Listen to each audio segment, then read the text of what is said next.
beautiful night. This is wonderful. Bill, thank you very much for coming and introducing me. And Andrew, thank you very much for being here and endorsing me. And Erica and Michael, thank you.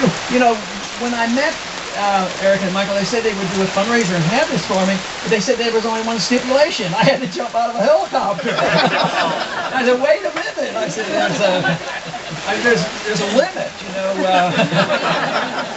But nevertheless, it is drizzling out there a little bit, but I'm delighted to be here, and I want to thank you very much. I'm just going to raise this up. Okay, that's good. Do that so that you can hear me. It's not worth much if you don't hear me, is it?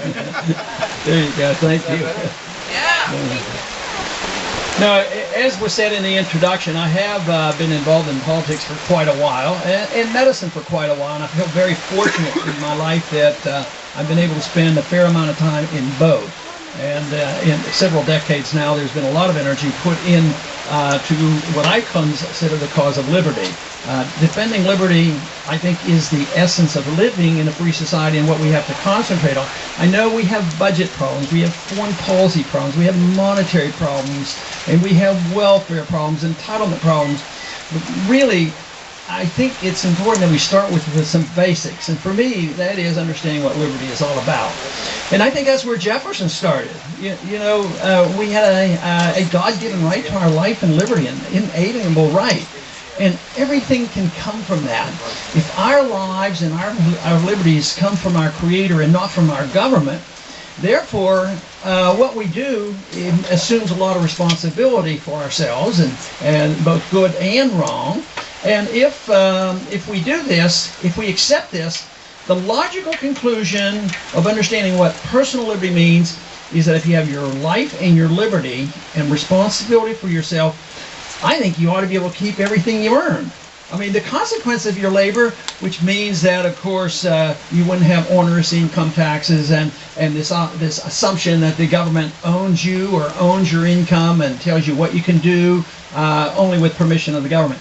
And this is where we have gotten to after a couple hundred years, first 100 years or so. We did pretty well. We honored these principles. The last 100 years, it's the gradual erosion. In the last several decades, it's just been steady. So I don't come with the idea that all we have to do is get rid of one individual and say the whole burden, the whole mess was on one person or one president. It's taken a long time, and I see this as an intellectual problem. And we talk a lot about a revolution, of course, a nonviolent intellectual revolution to get back to the basics and the understanding of how a free society works. Now, a lot of people think this is just idealism and you have to be more practical.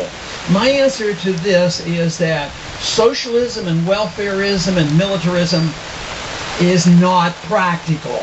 There's no practical aspect of that.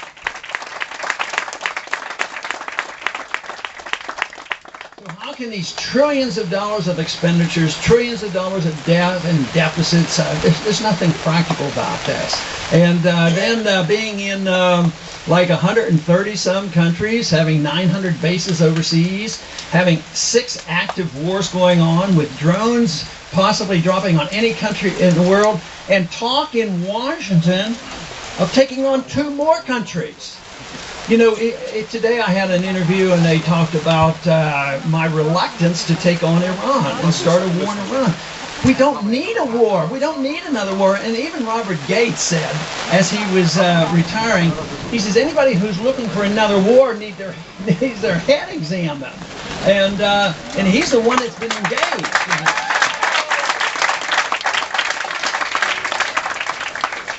Foreign policy is an economic policy as well. Randolph Bourne said that war is the health of the state.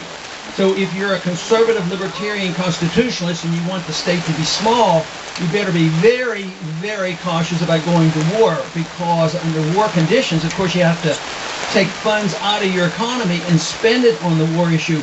But also, liberties are more threatened under these conditions.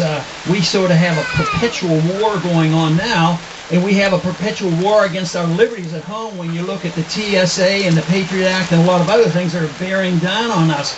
So we need to be cautious to know exactly what we're trying to do, whether it's a foreign policy or domestic policy.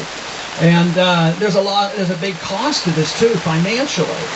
We're spending about $1.5 trillion on our foreign occupations, and I don't feel safer for it. There was a recent statistic that I read that there are more attacks every single month, terrorist-type attacks against America and American allies every month than there was in all the years before 9/11. So for people to be complacent and say, oh, I feel pretty safe, I don't mind giving up a little of my privacy at the airports, and it'd be as long as we're safe. But I think we're being deceived. The one principle I follow is I do not believe for you to be safe that you should be required to sacrifice any liberty. It's not necessary.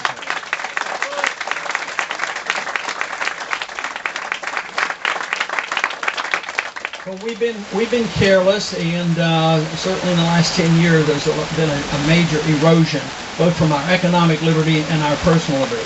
But one of the problems that we got into probably 100 years ago, something happened to our understanding of liberty. I don't think the founders were confused about the issue. I am convinced they understood that if you had your liberty, you had economic liberty, and you had personal liberty. For somehow or another, we've gotten, some people will defend this right to spend your money as you choose, and you have an economic liberty, but when it comes to personal habits, you don't have the wisdom to know what to do with your personal habits because you might hurt yourself. That is a dangerous notion to say that government should be protecting us from ourselves. That is impossible. You just can't do that.